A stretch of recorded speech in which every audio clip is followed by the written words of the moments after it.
Headlight na maliwanag. Maliwanag na ilaw sa kalsada. Sino ba naman na may ayaw nun, di ba? Bukod sa napakasarap mag-drive paggabi, pagkita mo lahat, napaka-safe pa talaga. Pero karamihan sa mga sasakyan natin, bitin ang ilaw na binibigay. Ewan ko ba kung bakit ganyan. Pero buti na lang, pwede tayo mag-upgrade ng mga aftermarket headlight na nagkalat na rin sa market ngayon. Kaya syempre, hindi tayo papahuli. Mag-upgrade din tayo syempre. Siloso tayo Mapapa-good morning kaya tayo sa gabi? O baka isa na naman itong scam upgrade na nagkalat na din ngayon? Tara, samahan niyo ako at magpa-projector retrofit tayo.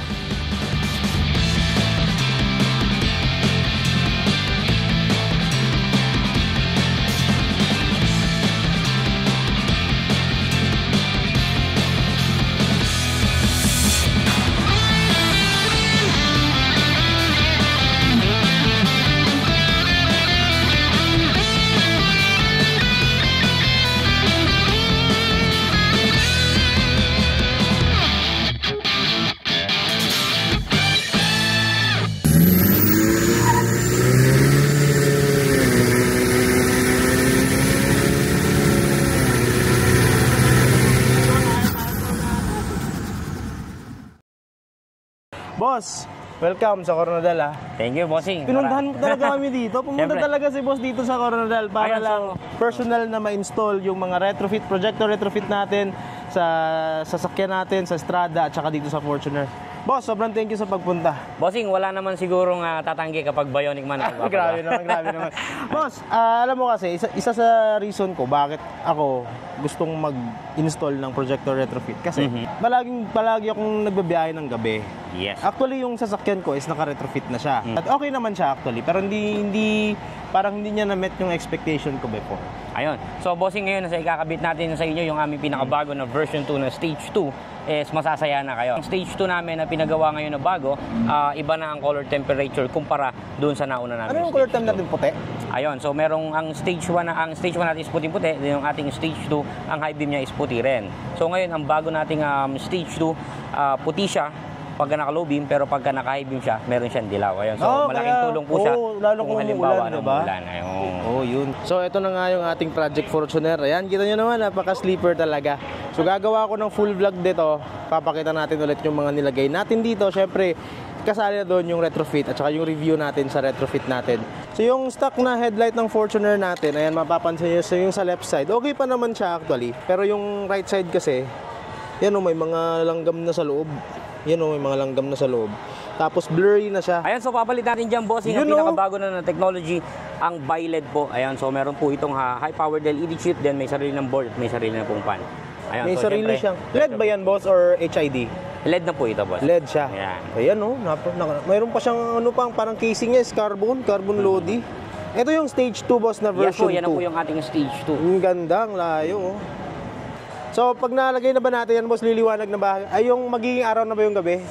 Papabilibin namin kaya, bossing, pag ito is nakakabit na.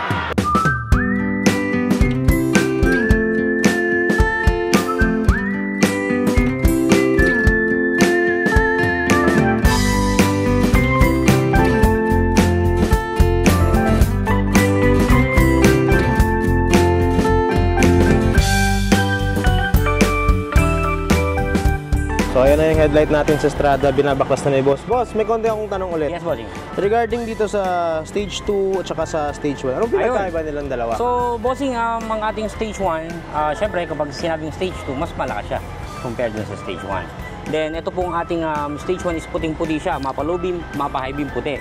Ang ating stage 2, mas malakas siya, then ang low beam niya is puti, then kapag nag-high beam siya, dilaw. Okay. So ito palang stage 1 natin, mas mura to ng konti. Yes po, ito po ang entry level po natin. So hindi naman natin masabi na budget meal, pero but at least ito po is talagang mas mababa po ang price niya. Pag hindi mo kaya to, pwede na to, pero mas maganda pa rin to, di ba? Yes po, sa compare po sa stock, mas malakas po ito. Oo, marami pang beses. So ito naman kasi, yung stage 2 is, pag nag-high ka, meron pa siyang parang yellow na tinatapon para mas maganda yung tapon ng high. Yes po. Ganun. Para mapapakinabangan po natin sa tagulan. Ayun. So yun, habang ginagawa nila boss yung headlight natin, nandito pala tayo sa Bionic Man HQ. So gusto ko muna ipakita sa inyo yung HQ natin. Yan yung Bionic Man HQ. So dyan, meron dyan coffee shop na kung saan pwede tayong mag-coffee, kumain, at saka syempre, dito merong bilyaran dyan kung saan tayo pwedeng maglibang-libang. Tsaka syempre pagpunta kayo dito, hindi mawawala yung mga napakagandang drag diesel dito. Syempre yung sa tropa natin, si JR, Project Fortuner, tsaka Bionic Mobile. Sa ngayon, sila pa lang yung nandito. Ayan o. Yan yung bilyaran natin. So meron pa dun sa taas.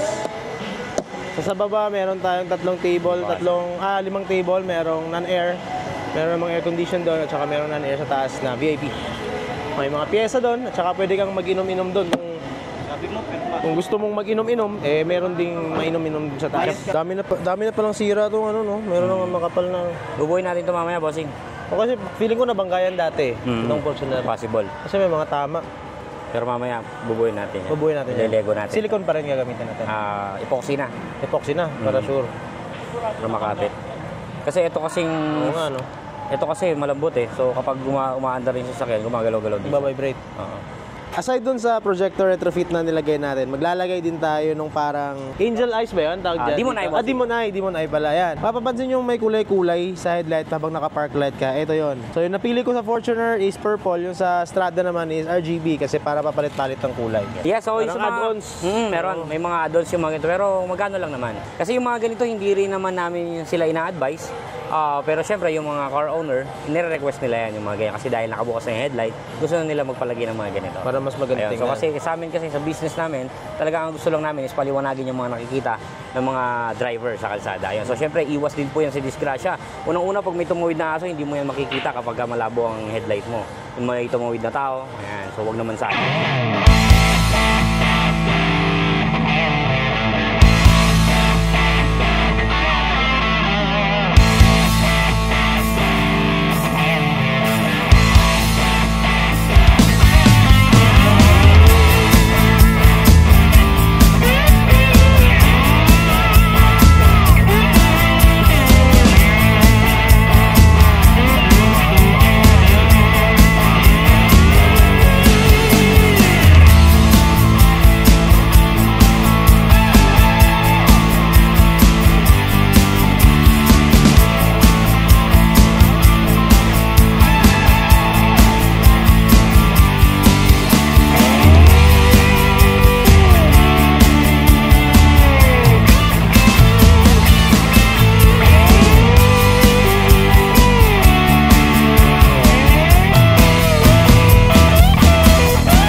So ayun oh, at tapos na rin yung Strada, halos sabay lang silang natapos nitong Fortuner natin. Ayan, tingnan nyo yung Fortuner. Meron tayong pinalagay na Devil's Eye na purple. Yung sa kabila naman is RGB. So nagpapalit-palit yung akin kasi gagamitin natin sa car show minsan. So ito naman, nawawala naman siya pag on natin. Ayan oh, tingnan nyo. Gano'ng kaliwanag. Pero mamaya makikita natin sa actual. Na boss, na-align na ba to boss? Hindi pa. So i-align Down lang. Up and down lang. Wala pa. Yun oh. Oh, yung ulo, no? Oh. Projector yun. Yan oh. Ganda ng cutout oh. Yan. Okay, makikita natin to sa actual mamaya kasi. Sasakay tayo dito. Mapakita natin sa inyo yung kung gaano kaliwanag sa loob. Kasi sa labas makikita nyo na, ay maliwanag na siya. Yan, gaya ng nasabi ko, RGB yung pinalagay natin, pero pwede naman ma-fix sa isang kulay yan. Merong up. Yan, kasi pang car show natin, mas simple to, mas maganda. Yan. So ayan, at okay na raw. At saka syempre, susubukan natin sa actual. Papatakbuhin natin sa kalsada, tingnan natin. Ayan, makikita nyo naman kung gaano kaliwanag yan. Low pa lang yan. High mga boss. Yan yung high. Low. Yan, high. Kita yung layo. Ayun o.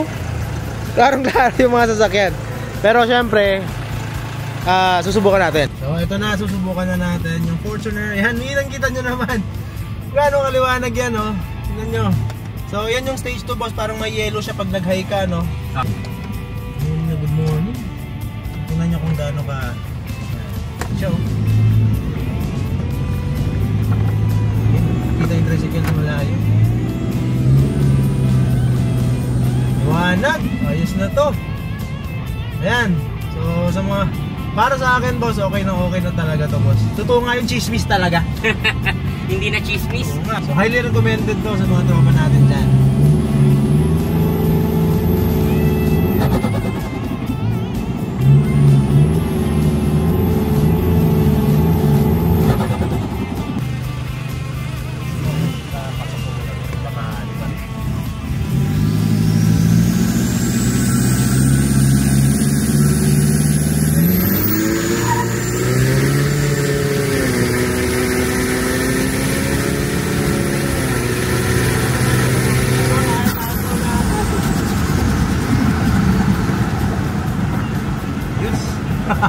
Sabi siya, bossing mas bibilis eh. Okay.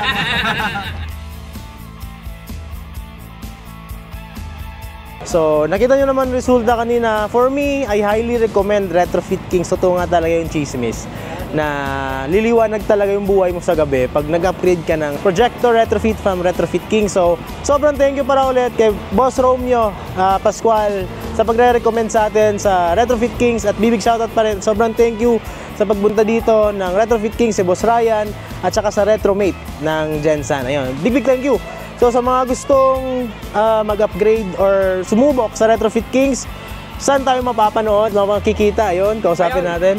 So syempre bossing, meron po tayo ang branch po natin, Quezon City, Tandang Sora, at meron po tayo syempre ang Carmona, Cavite po. Ayan, Paseo de Carmona. Ayun, isipin nyo, pag Carmona, Cavite, pumunta talaga ng Mindanao para lang i-install, para hindi tayo bigyan. At saka, sulit na sulit naman, syempre, kasi nga, hindi man tayo nabigo eh. Totoo nga talagang chismis, boss. Totoo chismis, bossing. So, thank you, boss, thank you. And I highly recommend ulit, Retrofit Kings. Ayun, baka lang number 1 yan. Ayun, bossing, yung outro natin, syempre. Ayun, Bye-bye. bye-bye! Ganun pala yan.